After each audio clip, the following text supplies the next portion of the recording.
इस सेगमेंट में हम लोग डिस्कस करेंगे work done in stretching a wire, यानी किसी भी तार को खींचने में किया गया कार्य।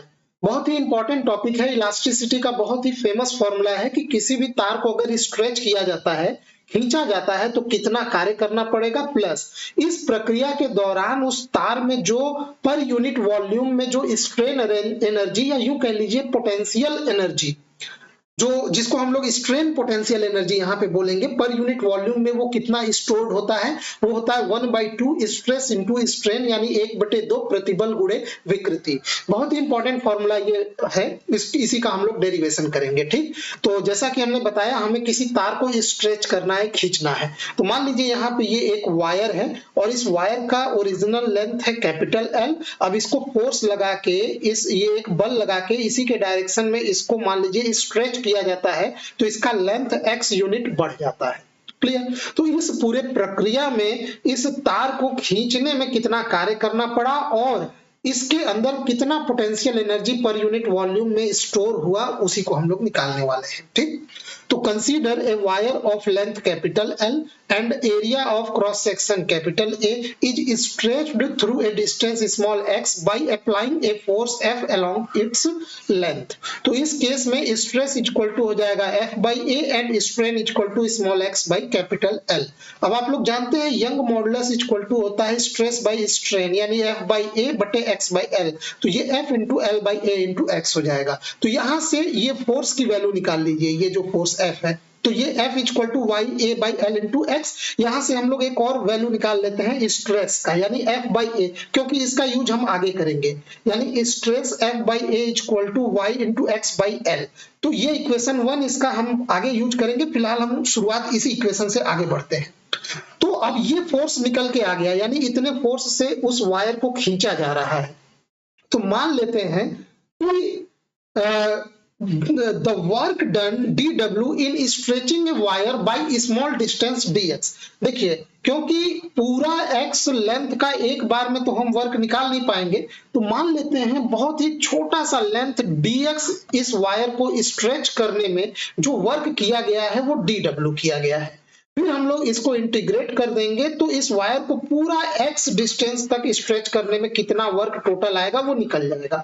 तो पहले हम लोग इसका स्मॉल पार्ट ले लेते हैं, यानी dw equal to f into dx। ठीक, यानी dx एक स्मॉल लेंथ स्ट्रेच करने में एक स्मॉल वर्क dw जो करना होगा वो dw equal to f into dx हो गया। अभी हम लोग यहाँ f की वैल्यू रख देते हैं, और ये f की वैल्यू आप सभी लोग जानते हैं वो क्या है, y into A by L into यहाँ पे देखिए ये x इंटू ये dx हो गया।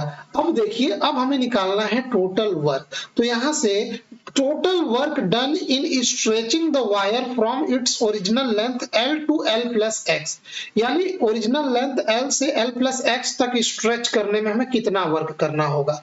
तो लिमिट तो हम यहाँ 0 से x ही रखेंगे, क्योंकि यहाँ पे जब उसका ओरिजिनल लेंथ L था तो स्ट्रेचिंग कितना था 0, पर जब उसका लेंथ बढ़ के L प्लस x हो जाता है तो स्ट्रेचिंग x इक्वल टू क्या हो जाता है x, यानी स्ट्रेचिंग कितना हुआ 0 से x। तो यहाँ से total work W equal to integration limit 0 to x y a l बटे l into x into dx। ठीक, तो ये यहाँ पे हम लोग इसको इंटीग्रेट करेंगे, तो जो कांस्टेंट है उनको बाहर निकाल लीजिए। x का integration x square by 2 limit 0 to x।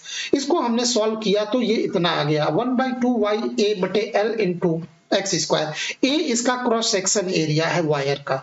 यहाँ पे हम लोग थोड़ा सा अरेंजमेंट करेंगे, तो हम लोग L से ऊपर और L से नीचे गुणा करते हैं। ये अरेंजमेंट क्यों कर रहे हैं अभी आप लोग समझ जाएंगे। तो 1/2 ये L जो है वो इस एरिया के साथ ले लीजिए, तो cross sectional area into length of wire, ये क्या बन जाएगा, ये वॉल्यूम बन जाएगा उस वायर का। और y into X by L ले लीजिए, ये बन जाएगा स्ट्रेस, और जो बचा x बटे l वो बन जाएगा स्ट्रेन। यानी ये वर्क डन का फॉर्मूला निकल के आया 1/2 वॉल्यूम यानी आयतन इंटू स्ट्रेस यानी प्रतिबल इंटू स्ट्रेन यानी विकृति। ये आ गया वर्क डन।